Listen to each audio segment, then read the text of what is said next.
Hey everyone, welcome back to my channel. তো একটা নতুন ভিডিও নিয়ে চলে আসলাম। ভিডিওটা একদমই অন্যরকম। এই ভিডিওটা আমার আপলোড করার কথা ছিল না। জাস্ট আমিও কাজ করছিলাম না, আমার বৌদি কাজ করছিল যেহেতু। তো আমি কয়েকটা কথা শেয়ার করব বলে ভিডিওটা নিয়ে চলে আসলাম।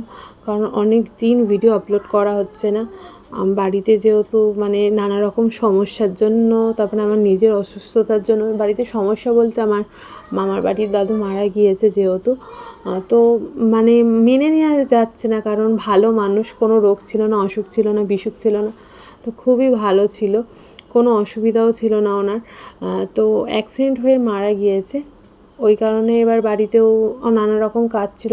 দাদু মারা যাওয়ার পরে আমিও একটু অসুস্থ হয়ে পড়েছিলাম।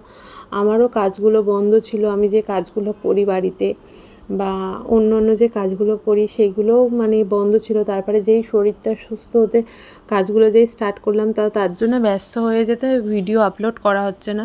ভিডিও আপলোড করার একটাই কারণ আমি ইউটিউব সম্বন্ধে কোনো কিছুই জানি না। আগেও জানতাম না, এখন ইউটিউব করেও আমি জানি না। আমাকে একজন ভিডিও আপলোড করা শিখিয়ে দিয়েছে, তো আমি আমার যখন যেটা ইচ্ছা হয় ছাড়ি।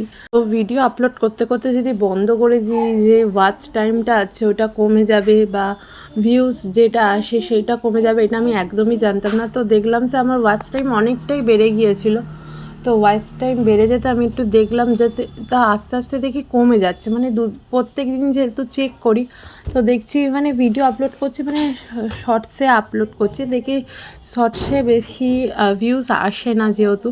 তো লং ভিডিও দিলে বেশি ভিউজ আছে, ওই কারণে দেখি ওয়াচ টাইমটাও অনেকটাই বেড়ে গিয়েছিলো যেহেতু।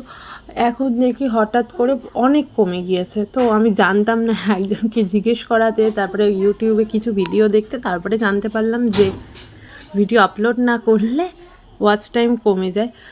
তো তোমাদের সাথে এইসব কথা শেয়ার করতে করতে আমাদের এদিকে কাজটা পুরো কমপ্লিট হয়ে গেল। তা এর মধ্যে এই গোল্ডফিশ 3 বছর ধরে আছে অক্সিজেন ছাড়া। তো ভিডিওটা এতটুকুই।